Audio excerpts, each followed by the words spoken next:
তো গাইছ আপোনালোকক আজি মই বস্তু এটা দেখাম মানে বাদুলি দেখাম বাদুলি মানে কেনেকৈ থাকে আমাৰ ইয়াতে তিলৈ বুলি কয় জেগাটুকুৰাত আছে গছ এজোপা আছে আৰু গছজোপাত মানে আহঁত গছ হয় তো কেনেকৈ বাদুলিবিলাক থাকে আপোনালোকক দেখাইছোঁ দেখাই দিয়াচোন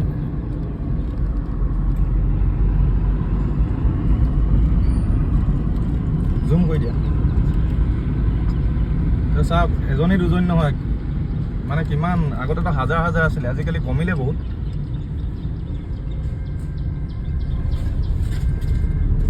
আৰু এইজোপা চাওক গছজোপা এইখিনি চব বাদুলি চাওক আৰু ইয়াতে মানে এই মন্দিৰটো আছে বাদুলি এইবিলাক চব বাদুলি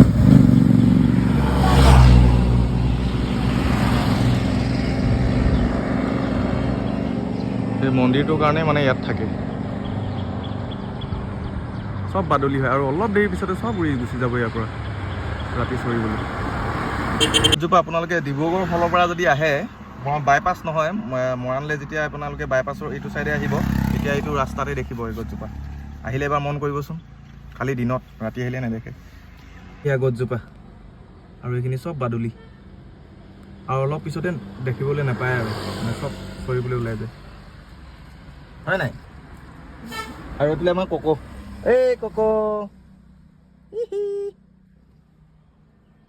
গাইছ এনেকৈ চাই থাকোঁতে ভাবিছিলোঁ এইখিনি মহখিনিও দেখিলোঁ তাতে এইটো এটা বহুত ডাঙৰ ডাঙৰ মহ বাঁহ আছে আৰু এইফালে বাদুলিও আছে